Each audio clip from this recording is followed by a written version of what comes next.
Hi friends, welcome to our channel. இன்னைக்கு நாம மிகவும் யூஸ்ஃபுல்லான ஒரு இன்ஃபர்மேஷன் பத்தி தான் பார்க்க போறோம். அதாவது ரேஷன் கார்டு இப்ப புதுசா அப்ளை பண்ணவங்களுக்கு ரேஷன் கார்டு கிடைக்குமா கிடைக்காதா, எப்போது கிடைக்கும் அப்படிங்கிற இன்ஃபர்மேஷனை தான் நாம பார்க்க போறோம். இந்த வீடியோவை நீங்க ஸ்கிப் பண்ணாம பாருங்க, மற்றவங்களுக்கும் இந்த வீடியோவை ஷேர் பண்ணுங்க, மறக்காம இந்த சேனலை நீங்க சப்ஸ்கிரைப் பண்ணுங்க. கலைஞர் மகளிர் உரிமை தொகை மாதம் இப்ப 1000 ரூபாய் கொடுத்துட்டு இருக்காங்க.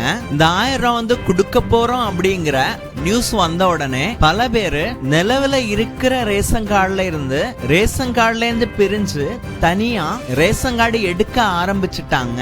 இதனால இந்த கட்டத்துல 2 லட்சம் பேர் மொத்தமா அப்ளை பண்ணிருக்காங்க.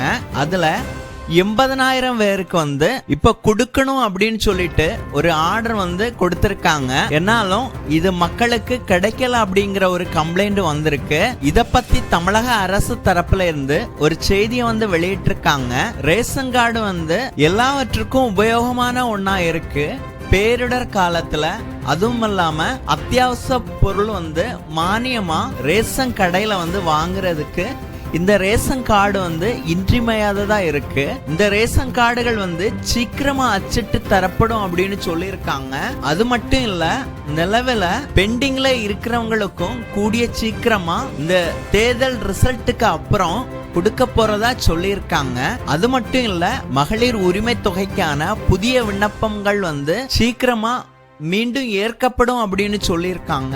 இது கேம்ப் மூலமா நடத்துறாங்களா இல்ல இ சேவை மூலமா இந்த விண்ணப்பங்களை பெற போறாங்களா அப்படிங்கறது பற்றி இன்ஃபர்மேஷன் வெளியிடப்படல. ஆனாலும் சீக்கிரமாவே இந்த விண்ணப்பங்கள் ஏற்கப்படும் அப்படின்னு சொல்லிட்டு அமைச்சர் உதயநிதி ஸ்டாலின் அறிவிச்சிருக்காரு. கூடுதலா இன்ஃபர்மேஷன் கொடுக்கும் போது கண்டிப்பா இந்த சேனலை நான் இன்ஃபர்மேஷன் உங்களுக்கு கொடுக்கிறேன். நன்றி. மீண்டும் அடுத்த தகவல்களுடன் நான் உங்கள் விக்டர்.